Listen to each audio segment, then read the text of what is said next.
تعالوا وياكم نسوي أطيب كب كيك بمقادير جدا سهلة وبسيطة. وراح نبلش هنا. بسم الله. عندي 5 بيضات، كوب واحد من الشكر، ضربان من الفانيلا، وبعدها ملعقة خل أبيض.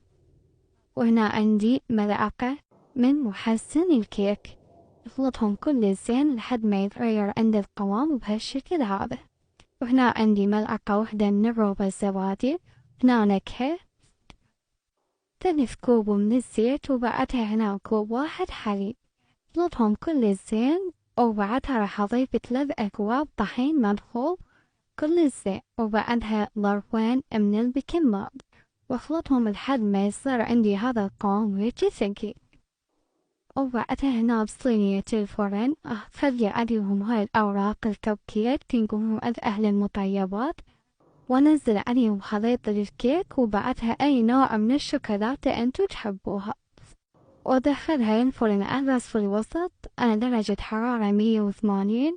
مشغلة الفرن قبلها ما استوي الكيكة، وبعدها شغل عليهم الفرن من جوا، ومتوقع علينا عليكم بألف عافية.